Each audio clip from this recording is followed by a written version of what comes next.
bahasa Inggris ya. Tidak seperti dari Inggris ke bahasa Indonesia itu memang lebih mudah ya, tapi kalau dari bahasa Indonesia ke bahasa Inggris itu rata-rata memang susah ya. Meskipun ada aplikasi seperti Google Translate ya, tapi minimal teman-teman tahu bagaimana cara menerjemahkan secara manual ya, tidak harus selalu menggunakan Google Translate. Mari di sini saya akan tunjukkan bagaimana, atau saya akan share ya, bukan mengajari ini teman-teman, tapi sharing saja ya. Di sini saya punya teks tentang cerita Si Kabayan yang merupakan tokoh dari Sunda ya. Kita lihat di sini, kita terjemahannya di di bawahnya saja. Si Kabayan adalah tokoh yang polos dan sering menjadi bahan ejekan orang. Si Kabayannya tentu kita terjemahkan, tidak diterjemahkan si-nya ya. Kita langsung saja Si Kabayan. Kalau adalah itu biasanya pakai to be ya. To be-nya itu untuk Si Kabayan itu kan berarti dia laki-laki ya. Jadi to be-nya itu is ya. Tokoh yang polos. Nah, tokoh yang polos, tokoh itu adalah figur ataupun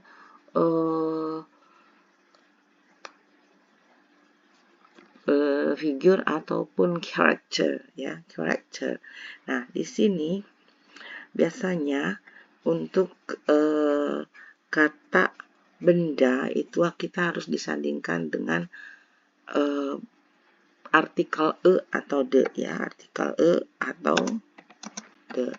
Tetapi karena Si Kabayan itu diperkenalkan terlebih dahulu di awal kalimat, kita pakai saja. Jadi seorang ya, seorang tokoh yang polos. Polos itu saya akan pakai naive character ya. Naive character ini nya tidak begini tapi begini ya. Itu juga bisa innocent, bisa plain ya. Seperti itu. Dan itu and sering apa? Often menjadi itu become. Nah, karena Si Kabayan itu bentuk kata gantinya itu he ya. Maka untuk kata kerjanya kita menggunakan as becomes, ejekan orang lain. Ejekan orang lain itu other, ini orang lain ya, people's. Ejekan itu kita pakai joke aja ya. Ada people jokes. Nah, itu. Tapi di sini meskipun tidak pakai people's itu bisa difahami ya. Jadi other jokes itu, othernya itu mengacu ke orang-orang ya.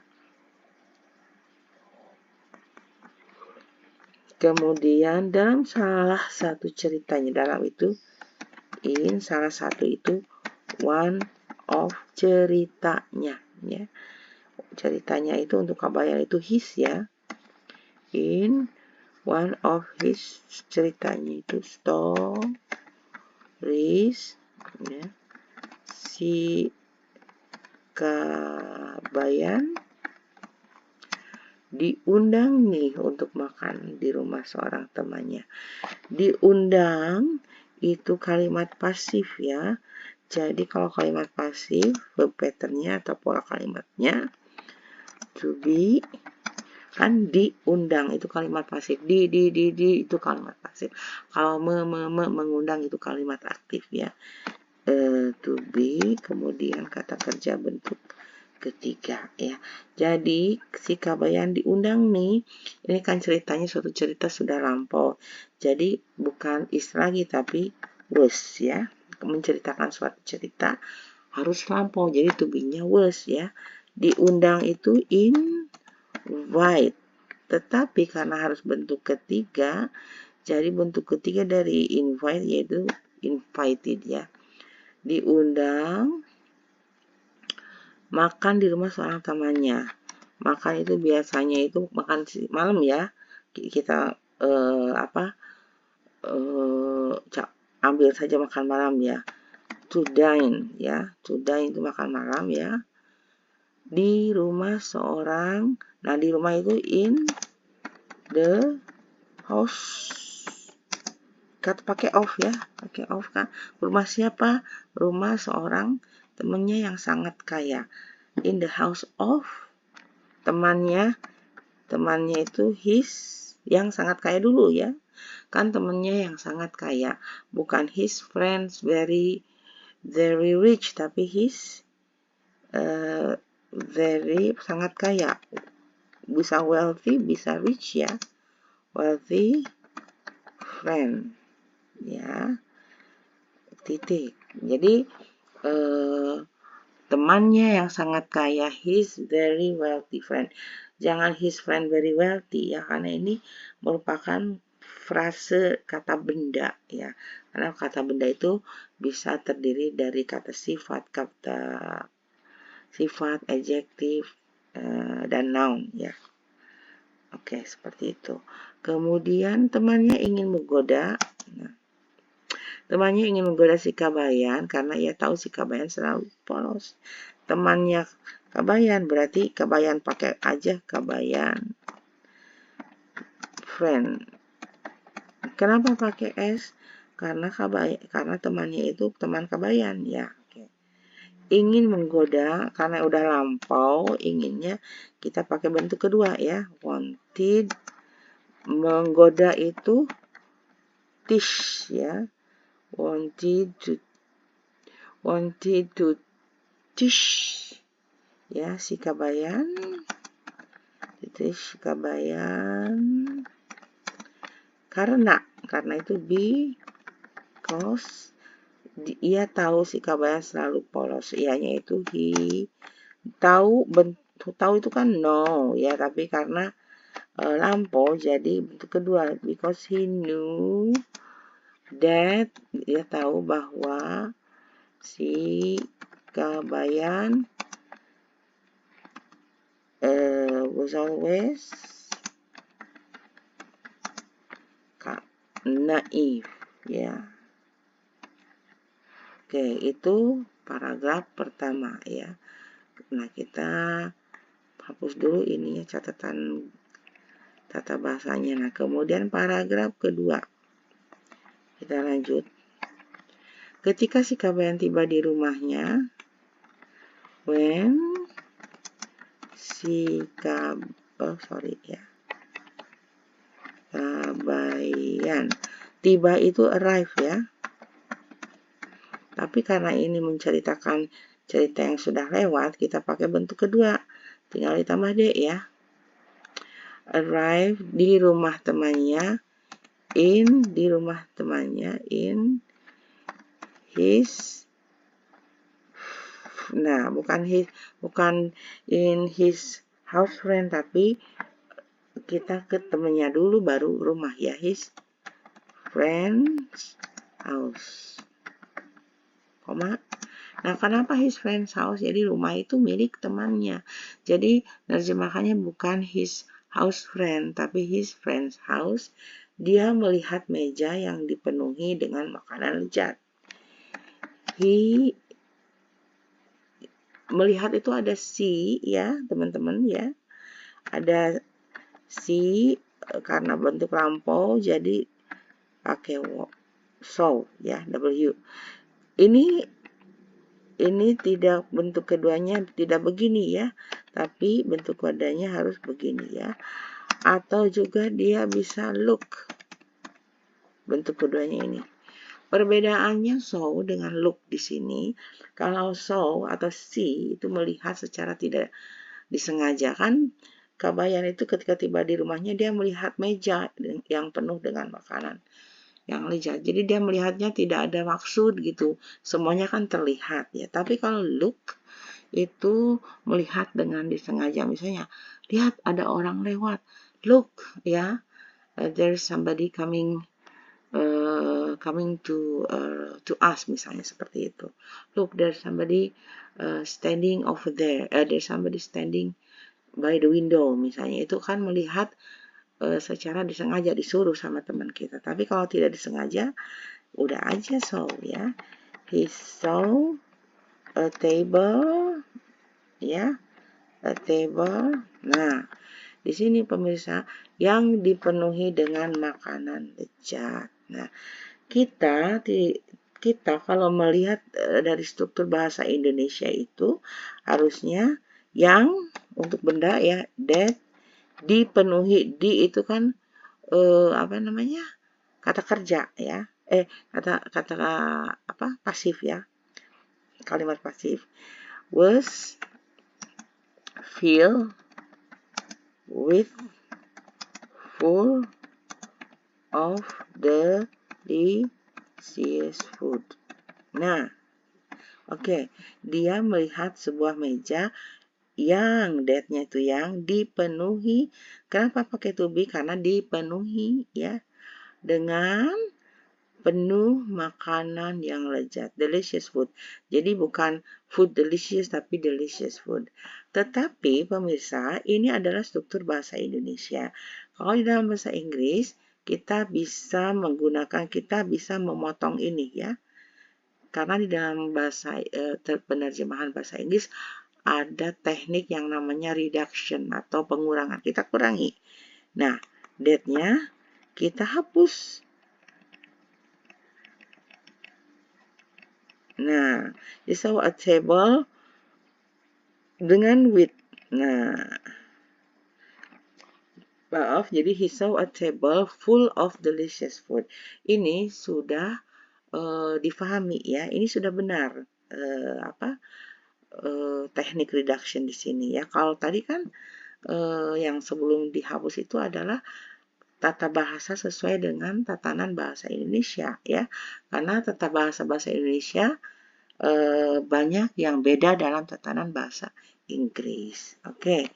Kemudian kita lihat ya, langsung memasukkan semua makanan itu ke dalam kantongnya dengan cepat.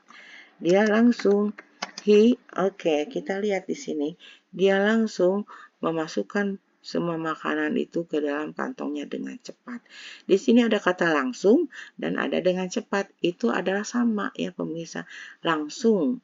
Kalau dalam bahasa Inggris itu langsung dengan cepat itu sama. Jadi kita ke he quick dengan langsung ya.